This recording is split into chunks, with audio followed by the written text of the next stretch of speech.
대도시의 사랑법의 구절을 읽어드리겠습니다.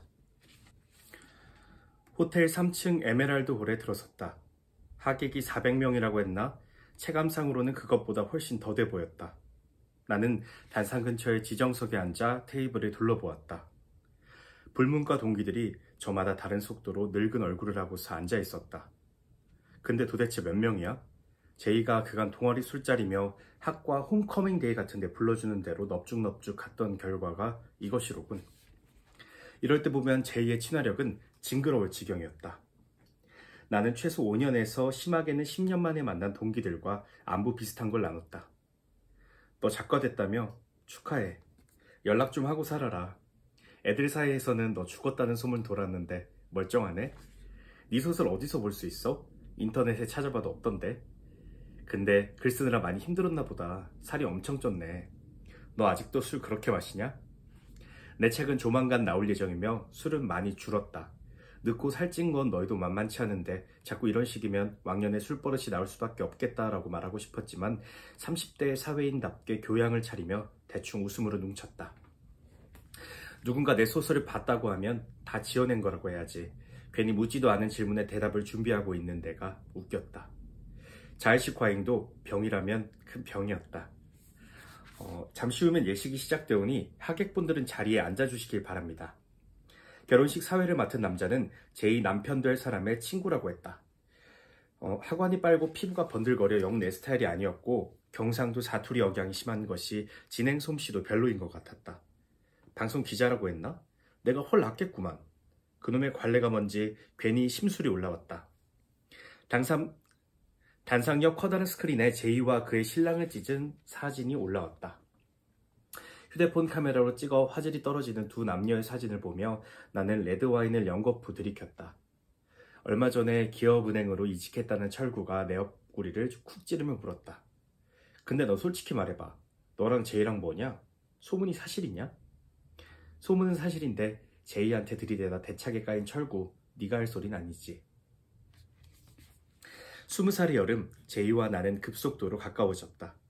술을 사주기만 하면 해달라는 건 다 해주는 술버릇이 있던 그때의 나는 그날도 어김없이 연령 미상의 남자와 이태원 해밀턴 호텔 주차장에서 키스를 하고 있었다. 아마도 지하의 클럽에서 데킬라를 6잔쯤 얻어먹은 상태였을 것이다. 달빛과 가로등과 온 세상의 네온사인이 나를 비추고 있는 것 같았고 귀에서는 연신 카일리 미너그의 일렉트로닉 넘버가 흘러나왔다.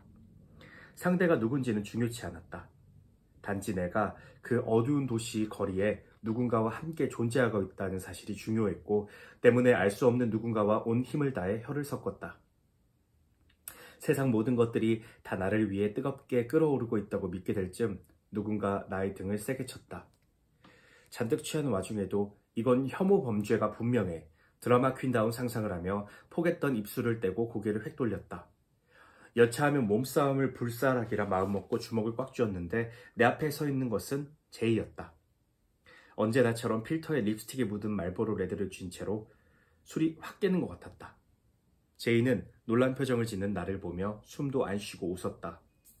그리고는 특유의 큰 성량으로 외쳤다. 아예 먹어라.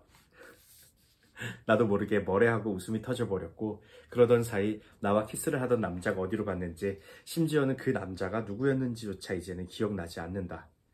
다만 제이와 내가 주차장에서 나눴던 얘기는 대충 기억이 난다. 학교 사람들한테 비밀로 해줄 거지?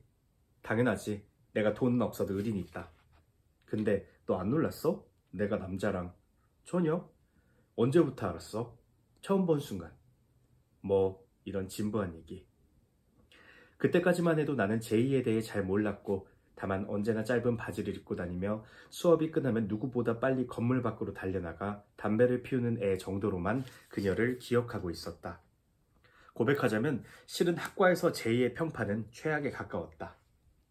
명실상부 학과의 아웃사이더였던 나도 처음부터 그랬던 것은 아니어서 단지 평균보다 덩치가 좀 큰 남자라는 이유로 남자 선배들의 자취방 모임에 초대받고는 했다.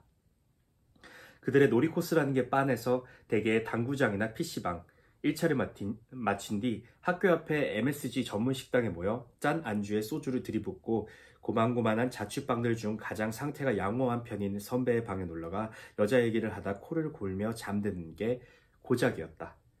별것도 없는 20살, 21살짜리 남자들이 지가 뭐라도 되는 것처럼 굴면서 얼마나 대단한 섹스를 했는지, 누구를 얼마나 만족시켜줬는지, 학과 여자애들 중 누가 쉬운지에 대해 시시콜콜 떠들어댔는데 제이는 그 단골 소재 중 하나였다.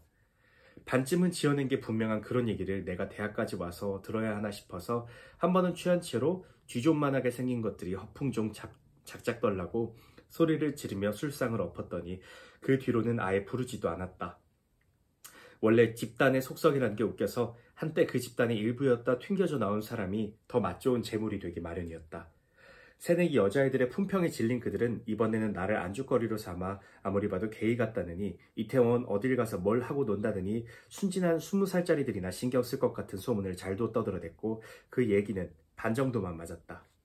현실은 언제나 상상을 뛰어넘기 마련이었다. 한 학기도 지나지 않아 학과에서 나를 모르는 사람이 거의 없을 때쯤에야 내 귀에도 그 소문이 들려와 우스운꼴이 돼버렸다. 앞으로 과에서 친구 만들기는 글렀구나. 뭐 어때? 다들 술도 못 마시고 재미도 없는데 하고 자조적인 합리화를 하며 복잡했던 마음을 정리할 때쯤 내 인생에 제이라는 존재가 나타난 것이었다. 예기치 않게 제이와 비밀을 공유하게 된 나는 그 뒤로 그녀와 시시껄렁한 남자 얘기를 나누는 사이가 됐는데 실은 제이도 나도 그런 얘기를 나눌 사람이 별로 없었기 때문에 서로가 좀 절실한 편이었다. 제이와 나는 정조관념이 희박하고 아니 희박하다 못해 아예 없는 편이어서 그런 방면에서는 각자의 세계에서 좀 유명하다는 공통점이 있었다. 제이는 167에 51, 나는 177에 78이었는데 둘 다 키가 평균보다 좀 컸다 뿐이지 얼굴이 반반하지도 못했으나 아예 박색은 아니었고 데리고 다닐 정도는 됐다. 내가 소설로 신인상을 받았을 때 심사평에 자주 등장했던 구절은 객관적인 자기 판단 능력이었다. 세상은 가난하고 해픈 20살의 육체들을 마음껏 이용할 준비가 되어 있었다. 때문에 우리는 별로 어렵지 않게 아무 남자나 만나서 술이나 마시고 아침이면 둘 중 누군가의 자취방에 모여 부어 터진 얼굴에 마스크팩을 붙이고는 밤새 만난 남자들의 정보를 공유하곤 했다. 등산본 만드는 회사에 다니는데 자지가 작았는데 애무를 잘해서 50점은 줄였고 연대 통계학과 나왔다는데 거짓말 같아. 얼굴도 민자같이 생겼고 입만 열면 대가리가 텅텅인 게 티나서 웃겼어. 동영상을 찍으려고 해서 핸드폰 집어 던졌어. 자기만 볼 거라는데 어디서 약을 팔아. 그렇게 실컷 남자들 흉을 보다 보면 어느새 눈이 감겼고 잔뜩 말라붙은 팩을 얼굴에 붙인 채 나란히 잠들어 버리기 일쑤였다. 주로 아침잠이 적은 내가 먼저 일어났고 이불을 정수리까지 뒤집어 쓴 제이를 내버려 둔 채 인스턴트 북엇국이나 진라면 같은 걸 끓였으며 냄새를 맡고 일어난 제이와 함께 신김치에 식은 밥을 말아먹고는 했다.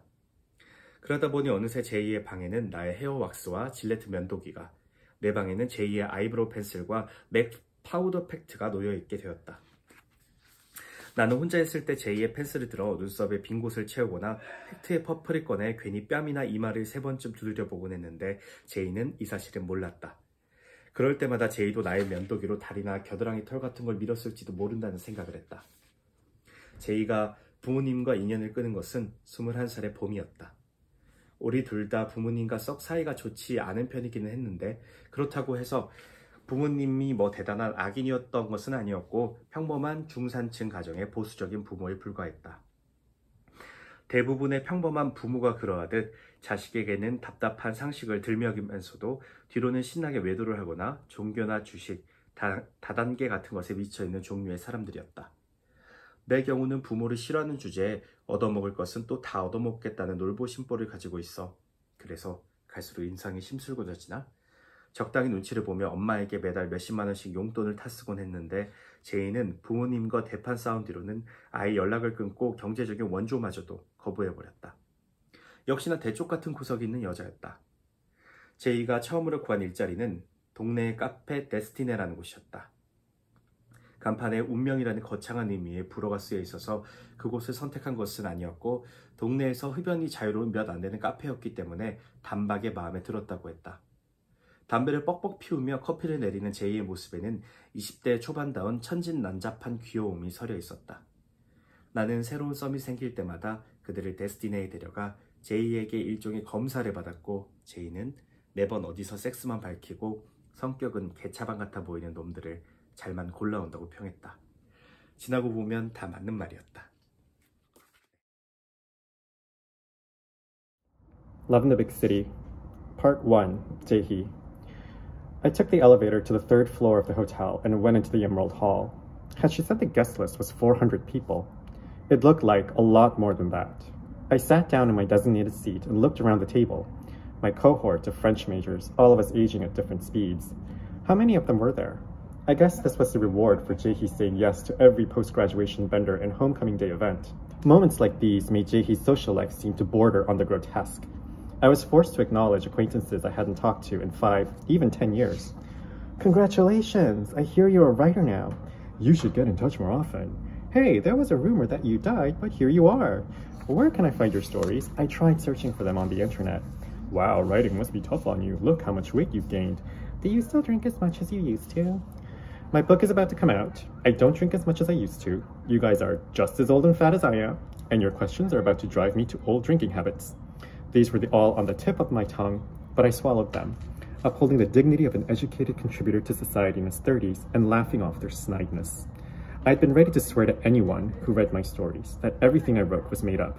How silly of me to have prepared an answer for a question that would never be asked. An excess of self-awareness was a disease in itself. Please take your seats. The ceremony is about to begin.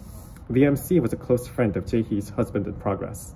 This friend had a sharp chin and greasy skin, not my type at all, and on top of his thick Gyeongsang province accent, it was all too clear that this country boy wasn't great at moving things along. And he was a television reporter somehow? I'd have been a much better choice.